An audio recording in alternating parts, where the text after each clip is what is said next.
Buen día compañeros, Dios les bendiga. Somos el grupo número 4 y hoy les vamos a compartir el tema Títulos cristológicos relativos a la obra presente de Jesús, en la cual estudiaremos dos títulos: Jesús el Señor y Jesús el Salvador. El aspecto cristológico que ahora estudiaremos suele estar bien valorado en la teología bíblica del Nuevo Testamento, pero las dogmáticas protestantes lo descuidan. Pues bien, los primeros cristianos daban gran importancia a este aspecto en su vida eclesial, aunque no lo expresaran quizá en su pensamiento teológico. Por eso debemos dedicarle una atención especial. El hecho de que Cristo siga actuando en el presente después de su glorificación no es invento, sino una certeza fundamental de todo el Nuevo Testamento, tal como lo muestra con especial nitidez el Evangelio de Juan.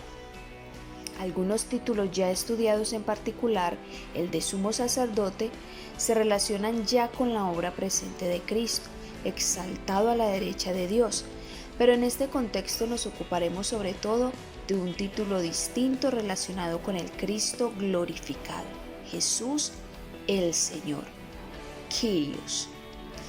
Bueno, comenzaremos con Jesús el Señor. Mejor que cualquier otro, el título Señor expresa el hecho de que Cristo ha sido exaltado a la derecha de Dios y que en su condición de glorificado intercede actualmente por los hombres. Los primeros cristianos, al darle a Jesús el título Kyrios, proclamaban que no es solo alguien del pasado de la historia de la salvación, ni simplemente objeto de esperanza futura, sino que es también una realidad viva en el presente. Jesús se encuentra de tal forma vivo en el momento actual que puede entrar en contacto con nosotros. Por eso, los creyentes pueden dirigirle sus oraciones y la Iglesia invocarle en su culto, con el fin de que Él eleve las plegarias de sus fieles ante Dios y las haga eficaces. Tanto el cristiano individual como la comunidad reunida experimentan en la fe que Jesús está vivo y sigue realizando su obra. El Señor glorificado continúa interviniendo en los acontecimientos de la tierra, de manera que la Iglesia puede ser considerada el cuerpo de Cristo. Los primeros cristianos expresaron esta profunda certeza en su profesión de fe. Kyrios Lesos, Jesús es el Señor. El título Kyrios en las religiones helenistas orientales y en el culto al emperador. Aplicado a Jesús, el término Kyrios se ha convertido en título cristológico, sobre todo en el ámbito helenista. Dentro del helenismo, el término Kyrios debía estar ligado a concepciones muy precisas y generalizadas. Gracias a un estudio, los exegetas han podido descubrir la gran importancia que el título Kyrios tenía en el paganismo helenista oriental. Sin embargo, dentro del helenismo, el término Kyrios no ha tenido un sentido exclusivamente religioso. Como ocurre con su equivalente en casi todos los idiomas, el término Señor, Kyrios, se ha empleado también en sentido general, profano, dueño y propietario. Con el emperador romano sucede que, llamándose Kyrios, exige dentro del imperio un reconocimiento especial de su poder. Ciertamente ese título Kyrios aplicado al emperador tenía en principio un sentido político jurídico y no implicaba la afirmación de su divinidad, pero sabemos también que en Oriente, mucho antes de la época romana, los soberanos eran honrados como dioses. Los emperadores romanos heredaron de ellos esta dignidad divina. Se les rendía culto porque se les atribuía origen y naturaleza divina. En principio este culto se ofrecía solo a los emperadores romanos, ya difuntos, pero luego se extendió hasta aplicarse al emperador mientras vivía. Dentro del Imperio Romano, ese culto tenía lógicamente su centro en el Oriente, pero los emperadores reconocieron pronto el provecho que podían sacar de ese título para la unidad del imperio. y así lo favorecieron con todas sus fuerzas. De esa forma la divinidad toma un carácter de epifanía visible en la persona del emperador. El emperador era, pues, llamado Kyrios como señal de su poder político, y por otra parte era honrado como un dios. El título Kyrios, asociado ya a su nombre, había de adquirir de manera lógica un carácter religioso, puesto que se empleaba normalmente para designar a los dioses paganos en tiempos del Imperio Romano. Llegamos así al problema del significado que tenía para los judíos el término Señor, en sus formas aramea, hebrea y griega. El Kyrios en el judaísmo. La palabra griega Kyrios corresponde al hebreo Adón y al arameo Mar. Debemos comenzar preguntando si estas dos formas semíticas poseían en la época del Nuevo Testamento un doble significado como su equivalente griego, uno general que significaba dueño o propietario y otro absoluto, el Señor divino. Aunque en arameo Mar no se emplea para designar a Dios en sentido absoluto. Debemos recordar como hecho sumamente importante que los judíos no pronunciaban el nombre de Dios. A partir de cierta época lo reemplazaron en la lectura litúrgica por Adonai. Este término Adonai existía ya en la época del nacimiento del cristianismo. Sea como fuera, este empleo absoluto de Adonai no se extendió a la lengua corriente y no llegó a convertirse en el modo general de designar a Dios.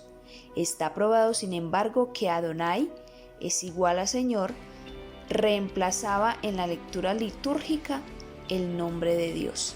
Ciertamente, no podemos olvidar que todo judío sabía que en hebreo Dios es el Señor, Adonai. Continuando con el tema, llegamos a Kyrios Lesios y el cristianismo primitivo. ¿Se llamó Jesús a sí mismo Kyrios? ¿Y en qué sentido lo hizo? Trataremos esta cuestión o esta incógnita examinando globalmente la fe primitiva en Kyrios, pues es claro que este título aplicado a Jesús no recibió su pleno sentido sino después de la muerte y su glorificación. La asociación de los términos Kyrios y Lesios resulta en efecto una nota característica de la función presente post-pascual en Jesús glorificado. Es pues natural que este apelativo se haya desarrollado tras el acontecimiento mismo de la salvación. Así lo percibieron los primeros cristianos al proclamar que Dios hizo a Jesús Señor y Cristo. Allí en Hechos 2:36 lo vemos, quien por haber obedecido como Obed fue más que elevado, habiendo recibido de Dios el nombre de Kyrios, nombre que se encuentra sobre todo nombre. Según eso, no podemos esperar que el término Kyrios en sentido absoluto haya sido utilizado de manera normal por el mismo Jesús durante su vida terrenal. Sin embargo, aparece algunas veces indirectamente. Aparece en el pasaje de Marcos 12 que ya hemos mencionado, donde Jesús cita el Salmo 110 para probar que la descendencia davídica no tiene valor decisivo para el Mesías. Directamente lo hallamos en Marcos 11:3, decir el Señor lo necesita, el Señor, allí lo vemos él mismo expresando, o incluso en Mateo 7:21, no los que me dicen Señor, Señor, lo vemos allí otra vez en esta expresión, pero en ninguno de estos pasajes se utiliza la palabra Kyrios en el sentido absoluto que el cristianismo primitivo le atribuye al aplicarlo a Jesús. En cada uno de estos tres ejemplos el término Kyrios puede recibir un contenido diferente según el contexto en que se emplea, pero de todas formas no podemos contentarnos con decir que Kyrios significa en todos estos casos siempre y simplemente maestro. Sin duda en Marcos 12:35 el término no tiene aún un sentido absoluto, pues se alude a alguien que es Kyrios de David. Sin embargo, este título reviste ya una divinidad muy particular, pues en él se apoya toda la argumentación demostrando la superioridad del Mesías sobre el rey David. Al mismo tiempo, el texto supone que una ascendencia terrenal, al hecho pues de pertenecer a una familia real, no puede tener importancia para Cristo, a quien el mismo David llama Kyrios. En Marcos 11:3 las cosas son distintas. Aquí encontramos a Kyrios, ¿sí? En este artículo. Este es un maestro, el único pasaje donde Kyrios se emplea de esta forma. Podría suponerse, por tanto, que guarda el recuerdo exacto de un dicho histórico de Jesús, pero de ahí no se puede deducir que Jesús se hubiera designado a sí mismo como Señor Divino, porque por una parte es muy posible que la expresión aramea haya sido Marán o Mari, nuestro Señor o mi Señor, en sentido relacional, no absoluto. Y por otra parte, la misma palabra aramea mar, o sea, sin sufijo posesivo, podría haberse empleado simplemente para expresar la relación entre los discípulos y su maestro. Esta segunda hipótesis nos parece como la más verosímil, la más veraz y asertiva. Sin duda, esto sucede también en el tercer ejemplo ya citado, en Mateo 7:21. El logión en sí mismo debe ser auténtico. Hemos visto que la reiteración Señor, Señor es un signo de gentileza simílica. También aquí debe evocar la forma en que el discípulo se dirige la palabra a su maestro venerado. También podemos encontrar en el Evangelio de Juan que se ha destacado con fuerza el aspecto del señorío de Cristo. Por eso, aunque su manera de entender el Kyrios sea básicamente la misma que aparece en el resto del Nuevo Testamento, así volvemos a encontrar en Juan los rasgos que hemos visto ya al ocuparnos de la fe de los primeros cristianos en el Kyrios, en especial cuando tratábamos de Pablo. Por eso resaltamos solo aquellos aspectos que son más característicos de Juan. Todo su evangelio culmina, por así decirlo, en la confesión de Tomás, que dice: Señor mío y Dios mío, allí en Juan 20:28. Tomás, que después de haber resucitado, después de que Jesús resucita, él duda, alcanza la certeza que se expresa en esta confesión. Es también el último que, según el cuarto evangelio, ha visto corporalmente al resucitado. La palabra que Jesús le ha dirigido entonces: ¿por qué me has visto, has creído? Bienaventurados los que crean sin ver, deberán considerarse por lo tanto como una exhortación que se dirige a los lectores futuros de Juan, para que crean en el Kyrios, en el Señor. Esta exhortación resulta especialmente importante cuando se recuerda que la historia de Tomás se hallaba al fin del Evangelio, pues Juan 21 es un añadido posterior. La confesión de Tomás constituye pues la coronación del Evangelio. Y así nosotros podemos concluir de que sí, hay partes donde el Señor mismo se llama a sí mismo Señor, pero hay que entender el contexto en el cual estas palabras de nuestro Señor Jesucristo son empleadas, ¿sí? Porque si nosotros nos ponemos a ver, para el Señor no era necesario alardear de su descendencia davídica. ¿Por qué? Porque Él es el Dios, Él es el Eterno, es el Hijo de Dios. Entonces vemos estas expresiones, pero también tenemos que entender el contexto en el cual estas palabras fueron mencionadas por nuestro Señor Jesucristo. Hasta ahora, aquí nos hemos ocupado principalmente de la función del Kyrios Christos, pero la obra y persona de Jesús son siempre inseparables. La certeza de que Dios, dándole el título Kyrios, le ha dado a Jesús su propia soberanía, tiene un alcance muy grande para la comprensión de la persona de Jesús, aunque debamos dejar siempre claro que lo primero es la función, es decir, el señorío de Cristo. Un ejemplo: de ahora en adelante todos los pasajes del Antiguo Testamento que hablan de Dios, de Kyrios divino, podrán explicarse en principio a Jesús. Es claro que esto no puede hacerse donde quien habla es el mismo Jesús. Cuando él cita la palabra del Antiguo Testamento, el término Kyrios deberá aludirse a Dios. Pero cuando es otro quien habla, en la carta del Nuevo Testamento, es normal que se le atribuya a Jesús, ¿sí? Este pasaje del Antiguo Testamento donde se está hablando de Dios como Señor. Indicando pues que la traducción griega del Antiguo Testamento, llamada de los 70, traduce el nombre de Yahvé por Kyrios.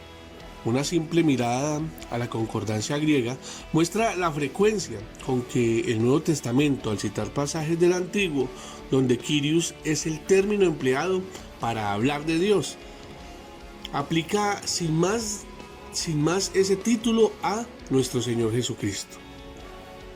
Poniendo un ejemplo, podemos ver que en el pasaje de Isaías 44:23, donde el profeta anunciaba que todas las criaturas doblarían sus rodillas, confesando la soberanía del Kyrios, de Yahvé, pues bien, el himno en Filipenses 2 supone sin más que ese Kyrios es Jesús glorificado.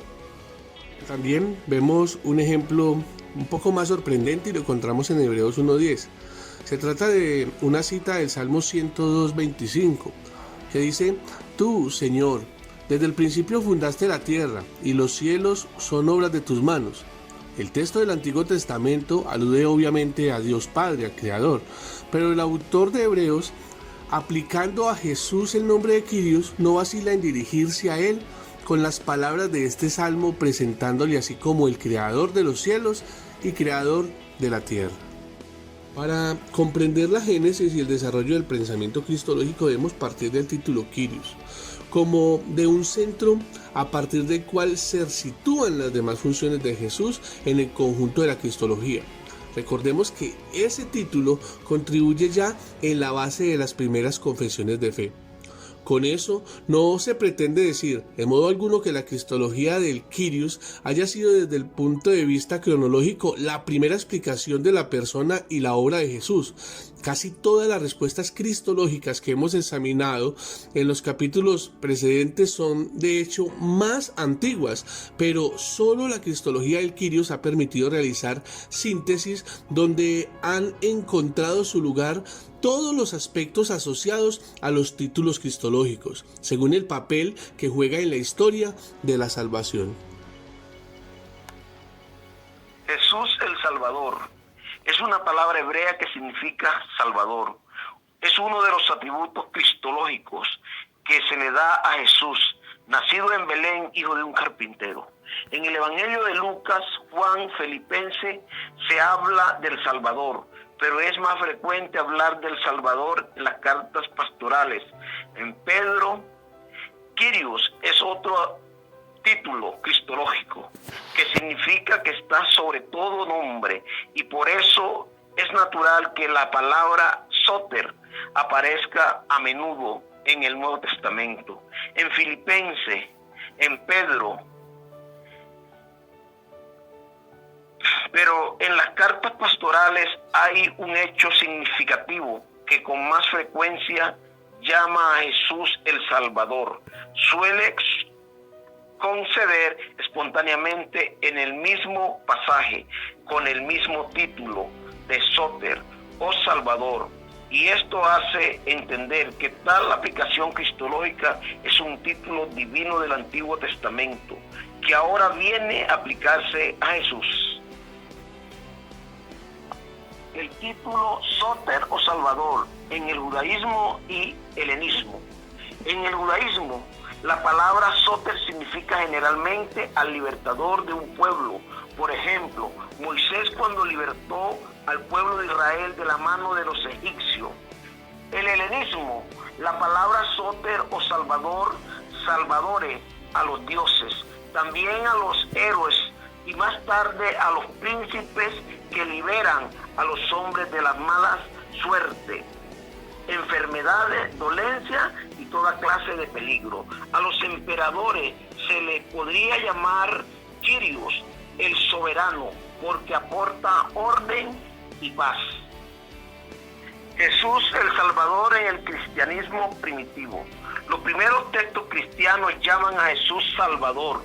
Casi todos los pasajes donde aparece Jesús como Salvador contienen solo temas cristianos, y muchas veces donde aparece la palabra Soter o Salvador no se refiere a las curaciones que Jesús realizó.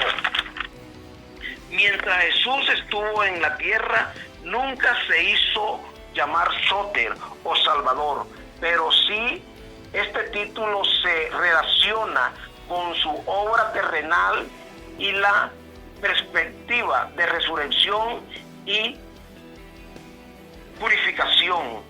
Kyrios, el título Soter alude a toda la obra de Jesús en la tierra y lo celestial. Por eso en las cartas pastorales aparece Jesús como el Salvador Soter. En Primera de Timoteo, siguiendo el Evangelio de Lucas 1:47, llama a Jesús que ha nacido el Salvador, que es Cristo. En Lucas, tanto en Efesios como en Lucas, confirma la soberanía de Cristo en el ejemplo cristológico para la iglesia primitiva y para nosotros. La palabra Soter o Salvador significa que el Salvador Jesucristo ha destruido la muerte. Jesús es Soter o Salvador porque ha reconciliado a Dios con el mundo por la cruz. Y en Efesios, donde Jesús se presenta como cabeza de la iglesia y Salvador del cuerpo, y significa que Cristo realizará su función al final de los tiempos, como Soter o como salvación. Conclusión: para el helenismo es pagano la palabra Soter. Para la iglesia cristiana, Soter es el Salvador del mundo.